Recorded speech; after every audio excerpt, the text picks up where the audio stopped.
Welcome back to the channel, guys. Today I'm going to be showing you one of the cleanest DIY builds that I have made, and it is one that I actually recommend. So if you want to buy all these parts and follow along with the video, I'm going to be showing you step by step every single process along the way. First off, we have the frame. This is the Hyper Explorer. Yes, this is technically a Walmart branded bike. However, this is not the bottom of the barrel. This is their mid-tier. This is going to run you back about $300 or $400, and it is all aluminum. It is a 29er with 29-inch wheels, and it is pretty good quality, I will say. The frame does come, majority of it assembled, which is nice. However, you will have to remove a ton of packaging, which I didn't show you, but inspect the bike for any chips, dents, brokenness, bends in it, stuff like that before you begin assembling.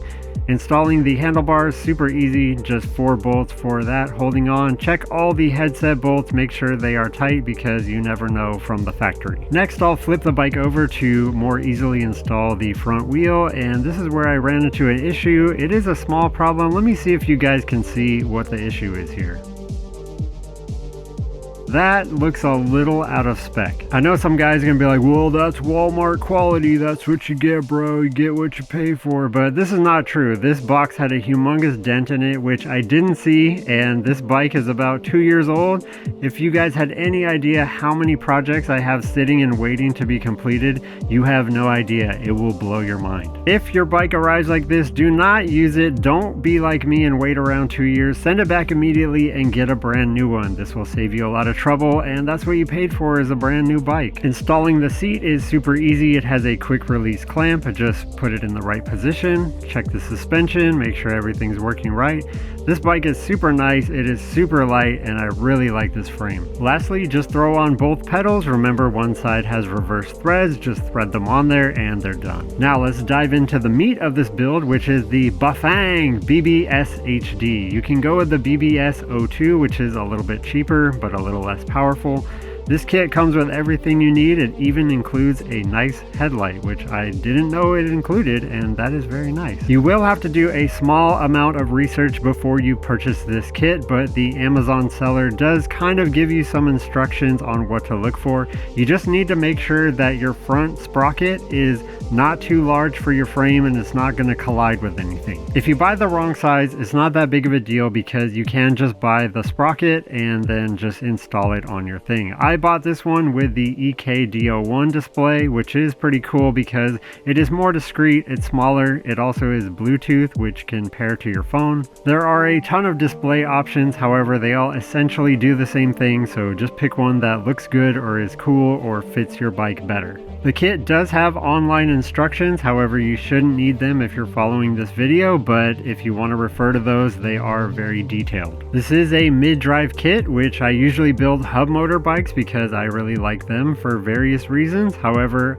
I'm not opposed to mid-drives. Here's the sprocket I was talking about, and I got a larger one because I want a higher top speed. I bought the 42 tooth chainring and also the 68mm bottom bracket. Of course, I will link all that information in the description so you can just pick the exact right one. However, this bike does accept a larger chainring, so I wasn't sure because I bought all these before I even had the frame.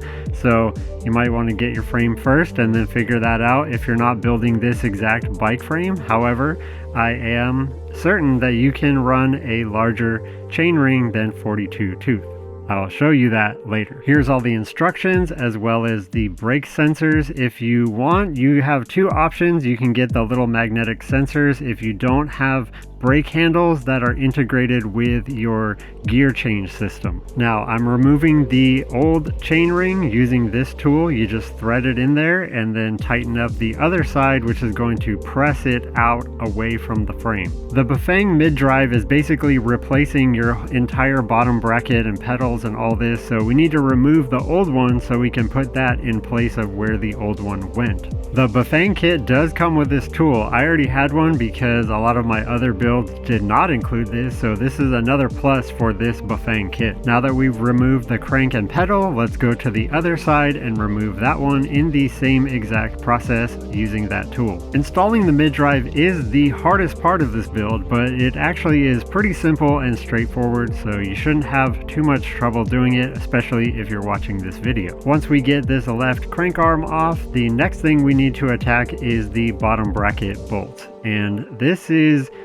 a little bit tricky because this is a very large bolt and you might not have a tool or a wrench that can fit it. I'm just using a pipe wrench, but don't make the mistake I did, and I didn't realize that one side is also reverse thread. So if you follow the pedal rotation, do the opposite in the way that you're turning the wrench. And I finally was able to get it with this tool, which is, I don't even know if it's made for this. I think it is, but once you get that unscrewed off of one side, you can thread out the other one more easily. This is honestly probably the hardest part of the build, is just getting the old bottom bracket out, and especially if you have an old frame that might have some rust in there, it can get real dicey. So just take your time, be patient. If you have a new bike, it's pretty easy. This is by far the hardest part of the build, so if you get stuck here, push through, persevere, you'll be able to get it, and after this, it's a lot smoother.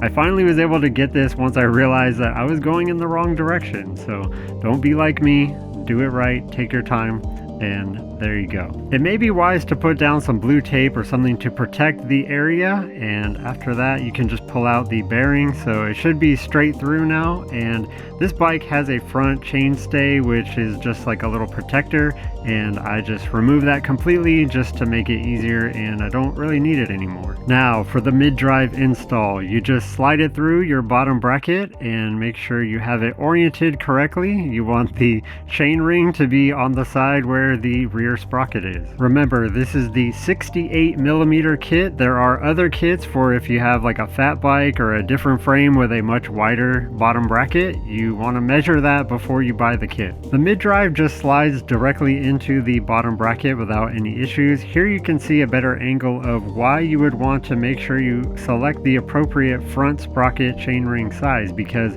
this frame has ample clearance to make sure that the sprocket is not going to be running into the rear subframe or any of the frame parts. So this is a very nice frame for this Bafang BBS HD. It is going to fit just fine, and you can put a much larger sprocket than even the 42 tooth that I purchased. You might have a frame where the swing arm swings out far enough to where if you had a larger sprocket, it would collide with the frame, and you definitely don't want that. Now on the other side, we're going to be installing the retention plate, which is going to help mount securely to the bottom bracket.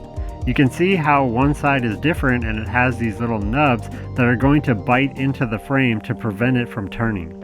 You don't want to install it with the embossed side. You want the nubs to be going towards inside where it's going to be contacting the bottom bracket, or contacting your frame essentially. Now we're going to hold this in place with the bottom bracket screw that comes with the kit. Make sure the arrow is going in the direction you're turning it. So this also is directional. You don't want to have it be flipped over and going the other way. So you see the arrow is going the direction that I am turning it. The kit does come with a tool to tighten this, but before you do that, I want to make sure that you understand that there is now a pretty large gap between this plate and the mid-drive, and we are going to have to address that. And you'll also notice that the mid-drive now can pivot along the bottom bracket, and so you're going to want to orient the mid-drive to where it is out of the way, farthest away from the ground, but also out of the way of your swing arm. Now you see that gap right there between the plate and the mid-drive? We can't just leave that there, because if you tighten it without a spacer or something to take up that space, then it's just going to start bending and folding that plate, and we don't want to do that. This is why I'm telling you, before you tighten down this nut, it actually makes it a lot easier if you loosen or completely take it off, so that you have room to be throwing some washers between that space there, because when it's super tight, it's a lot harder to do. Now the kit comes with these two bolts and a bunch of these split ring washers, so stack them up to where when they are compressed, they're going to leave the right amount. And I think it's better to err on the side of being a little bit too short as opposed to being too long. So you can experiment. This one takes 2 and it pretty much evens out perfectly. It can be a little tricky to get these all threaded through with the bracket and all that and get them, so they might fall down a bunch of times, but just be patient, take your time, and it should be easier. I found it's actually a lot easier if you take the whole thing off, stack the washers, and then push it on over the bottom bracket. I would recommend cinching down these bolts pretty tightly first and then checking how much play is between your bracket and your frame. To me, this is very close, although I wanted to see what it was like if I took out one spacer on each side, and hopefully that would make it even tighter. I'd say if you're within maybe 3 to 5 millimeters, it's probably fine and not going to be causing any issues. They just don't want you to send these bolts home with no spacers and then bending your bracket, and then it's not going to provide a good enough clamp on your frame. So I think the final setup was 2 spacers on each side, and that turned out to be just about precisely perfect. And if you wanted to get really granular control, you can obviously go buy a pack of washers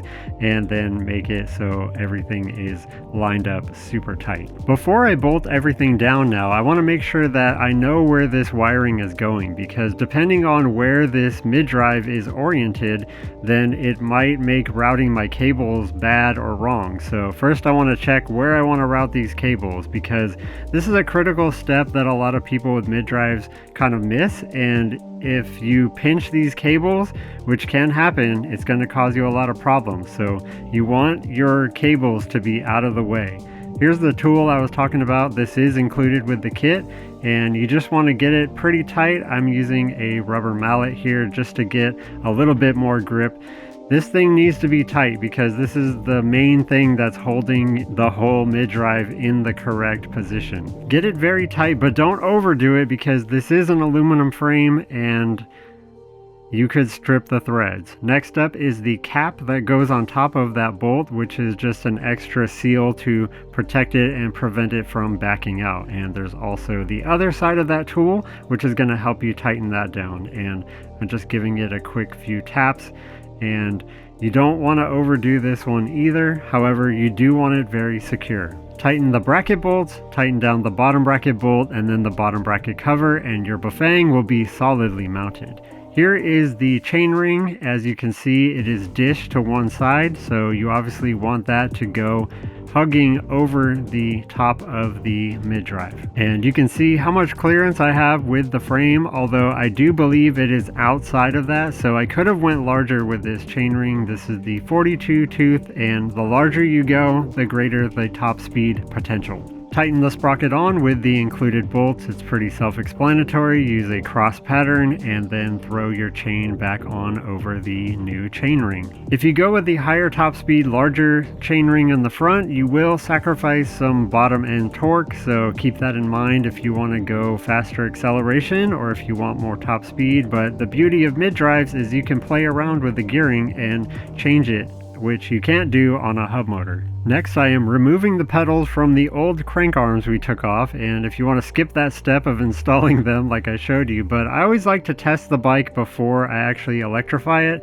just make sure everything is in working order, because it is easier to work on when it's just a regular bicycle. And since you guys know how to remove the crank arms, you just do these steps in reverse to install them back on. You just tighten up these bolts and they will cinch down over the bottom bracket axle. There's a reason that buffeting is kind of the industry standard when it comes to mid-drives, because they are very easy to install, they are reliable, and they have very good detailed instructions on how to install them. So you shouldn't, if anybody could do this, I am confident. Now that we have the chain back on, we can check and make sure the drivetrain is spinning freely. We don't want any weirdness going on there. And I'm just taking off this protective cover now that I have successfully installed the Bafang mid-drive. Here's a good stopping point to take a break and marvel at the things that you have accomplished already, because you're more than halfway there. You have most of the hurdles already past you, and now I'm just going to flip the bike over because we're going to tackle installing the battery. This is a Haylong 20 amp hour 52 volt triangle pack, and it comes in this soft shell, which actually I think looks pretty nice. The incredible thing about this battery and this frame is that this battery fits this frame like a glove. I mean, it couldn't be made more perfect for this application. Installing the battery is extremely easy thanks to the case that has these Velcro straps. Just thread them over the top bar and behind. You want it to be closer up to the front as opposed to the back because you don't want it to interfere with the rear suspension and shock, but it has plenty of room, so don't worry about it. And you can actually strap these around the shock. You just don't want them to be super tight. One thing I would definitely recommend is removing these frame screws that are usually for like a water bottle or even a battery mount going that way. However, you don't want anything protruding and poking into your battery pack. You want it to be as soft and smooth as possible. My only gripe with this battery case is that it doesn't have straps on the bottom, which would hold it a bit more securely, but when you tighten everything down, it is fully secure and it's not going anywhere. I just wish that it had the option at least for bottom straps. I'm going to save you a bit of trouble because you don't actually need to remove the grip on at least one of the sides or whichever side you're putting the display on, because it can just be totally unscrewed and then you can just put it on without needing to slide it over anything. You might have even selected a display that goes over the center of the handlebars, so this step also wouldn't apply to you in that case. Once you have your display on, you can go ahead and smash the grips back on. I like to orient them with the other one. Then I sit on the bike and I make sure the levers are comfortable and in the right angle. The right side is where I'm going to be putting my throttle. This has an ATV style throttle, not a twist throttle like a motorcycle, so just unscrewing some of these components. Here's the ATV throttle.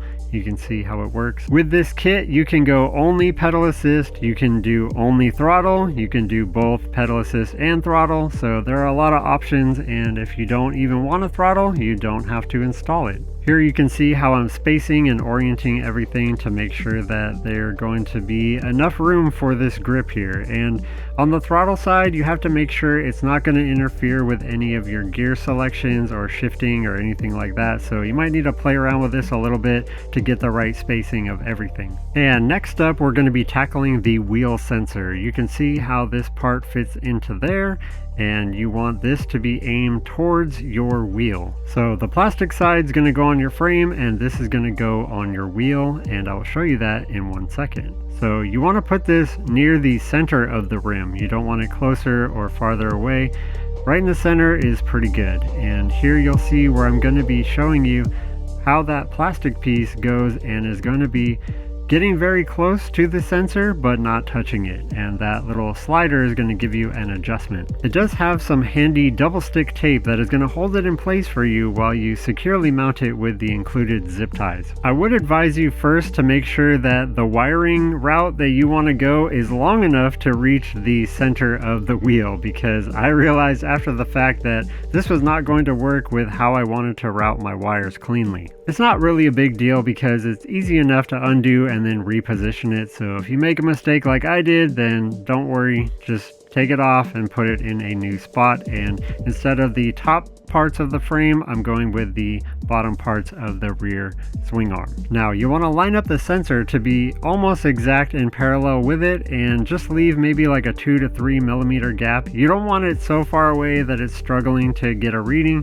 You also don't want it so close that it's going to accidentally hit it if you maybe tweak your wheel a little bit. So just give it a little bit of a gap. Now I'm just fiddling with the wires to try to get the cleanest run back to this sensor, and as you can see, the wiring that you do is going to have a pretty dramatic impact on the overall aesthetics of your build. I personally think that it is definitely worth the time to take to make sure all your wires are as clean as possible and there's no pinching, there's no wires being pulled on too tight, there's no wires dangling around that are going to get caught in things.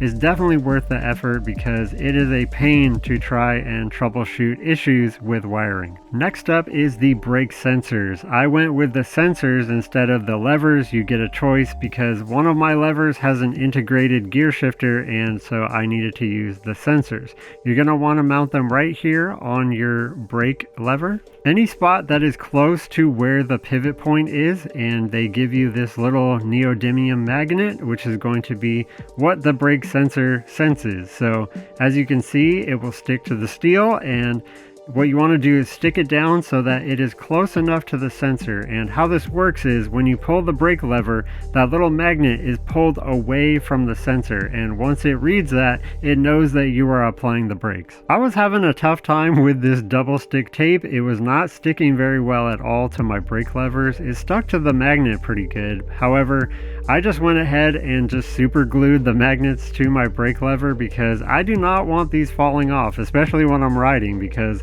they'll be gone forever and then I don't want to have to keep buying these little magnets. So I just used the double stick tape to hold it in place while I dabbed on some super glue, and then they were definitely on there and not going to come out. Overall, these were super easy to install, and I hope everyone understands the concept of when you pull the magnet away from the sensor, that is telling the system that your brakes are on. Next up is the main battery plug to the Bafang kit. This one came with power pole connectors, however I like to use XT60s. It is just a preference. The power poles work totally fine. However, if you need to adapt it, the kit does come with an adapter from XT60 to power pole. Adapters are for people that don't know how or won't solder, which should be no one, because soldering is super easy to learn and it is very cheap to get into. And once you know how to solder, you will solder all kinds of things because it's actually fun to do. I will be making a dedicated video on e-bike connectors because I see a ton of requests in r/ebikes about connectors. How do I plug this into that? And it's actually super simple, but a lot of people seem kind of mystified over the fact of like, hey, this plug looks different than this one. And I think we're finally on the finishing touches. Here I am just doing some more wiring, and I like to remove all these kind of barcode stickers because every small little detail that you can use to make your bike look better, I think it goes a long way, even though it just seems like who cares, but I really do think that it makes a pretty big difference. Next, I connected the main battery connector and I started stuffing all the remaining wires I could into the battery bag. Here you'll see these orange connectors, and those are used by like a shift sensor. I had to email support about them, like what does this go to? And I guess it's an extra accessory you can get, but you might have some connectors that are just not connected. Maybe you're not using the headlight. It might be just look at the instructions if you're unclear about any connectors that are not being used. Most of the cable mess is up here by the handlebars because the main harness splits out into like 5 different little connectors. So trying to get this area cleaned up was quite the challenge, but I think with enough time I was able to get it to where it was looking pretty good. Here's a super pro tip. The default password is not 0000, it is 2020, and I had to email support about that, which is super annoying. And as a finishing touch, I'm clipping off the excess of these Velcro straps because it looks so much nicer without them. And for the final piece of the puzzle, we are installing that headlight that was included. However, it was chrome hardware and I like black better, so I just spray painted this black and I think it looks a lot nicer. If you guys have made it this far, you are obviously champions. And if you are following this build and maybe this is your first e-bike DIY build, then I think you will be very pleased with the performance because we are going to be checking that out right now after I finally get this headlight installed, and I think this bike looks awesome. I had to bust out the GPS because I was pretty curious about the performance. I knew this thing should be pretty quick because it has 52 volts. This is the 1000 watt BBS HD, which when you have a full peak, it's going to be about 1500 watts or maybe even a little bit more. And this battery should do 40 amp discharge. My first impressions of just the bike itself is that it is extremely comfortable. I really love the 29-inch tires. The bike is super light, even with the battery and the mid-drive. This is considerably lighter than a lot of the builds that I have made. Personally, I think full suspension bikes are the way to go for a high-powered e-bike, and this is no exception. This suspension feels really good. It's definitely not going to be on the level of like a Trek or Specialized. However, it is much more decent than just your bottom of the barrel like $100 Walmart frame. My first impressions of the drivetrain are that it is very powerful. This is definitely not a slow e-bike by any accord, and it will definitely be more than fast enough for almost everyone. I already made a video about how 1500 watts is kind of like the sweet spot or the top of where you want to be on a traditional bike frame. I did quite a few speed runs and I was topping out around 35 miles per hour. I think it got it up to 36, and I was slightly disappointed by this because one of the benefits of mid-drive is that you get the gearing, and I thought my gearing was enough to get me in the 38 maybe to 40 miles per hour. So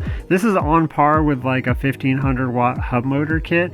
The advantage is that you can change the gearing, so if I did want to go a faster top speed, I could. 35 is honestly too fast for any bicycle. Obviously, this is a very fast bike, and the thing that I love most about it is just how well all the components package together with this frame, this battery, this motor kit. Everything just works and looks incredibly awesome. Let's talk pricing for a second. This entire build is going to set you back about $1,400 to $1,800 depending on which components you choose. If you go with a BBS 02 as opposed to the HD, if you go with a smaller battery, it might be a little less expensive, but generally in that range, which I think is a very decent price for what you're getting here. The performance is definitely there. The range is probably going to get you in the 20 to 40 mile range, obviously depending on how you're riding and what conditions you're riding in. I'm not going to delve too deeply in the which one's better, mid-drive or hub motor. I am definitely more in the camp of preferring hub motors just because their pros suit me better than their cons as opposed to mid-drives. However, this is my first experience with a Bafang mid-drive, and I will say that I was very impressed with not only the performance, but definitely the instructions, the ease of assembly, and just everything flowed together and there was no real hiccups. It was very easy to install. I think the thing that impressed me most about this build was the bike frame. I really like this frame and it is super comfortable, feels like you're riding on a cloud. Definitely the bigger wheels help out with that. I'm not used to 29ers, I'm used to 26-inch bikes. The suspension is more than adequate, the shifting never gave me any issues, so I am super happy with this frame. And one thing I really like about it is this color. For some reason, the paint job, I'm sure it's not coming through on camera, but this red is like a metallic flake red and it just looks incredible. My only gripe is I am slightly disappointed in the top speed performance, not because I want to go that fast, just because I figured that it would go that fast. And maybe if I changed out the chainring to a 46 or 48 tooth, then it would get me to where I thought it should be. However, right now the bike performs extremely well. I'm not going to change it. I'm going to ride it like this and enjoy it. I am not sponsored by any of these companies or any company for any reason whatsoever. All of these parts I bought myself, and I do this because I'm mostly just personally curious about what if I smash together this frame, this battery, this motor, how will it perform, what will it look like, how easy is it to assemble, and I just do it because I enjoy it and I'm sharing it with you guys. So if you appreciate it, thank you so much for watching all the way to the end. I really appreciate your time spent, and if you build this bike or some of the components, let me know in the comments of how it went and if you had the same experience that I did. As I said earlier, I do have a backlog of a ton of projects that are just waiting for me to work on them. I just don't have a lot of time. That's the limiting factor here. Otherwise, I'd be pumping videos out every day. I assure you that I have at least a few extremely crazy builds that are coming down the pipeline, so stay tuned for that. But I'm also going to be doing some more regular builds, kind of like this one, where I'm just going to be trying different components out and giving you my thoughts and feedback. As always, thank you guys so much for watching, and I will see you in the next one.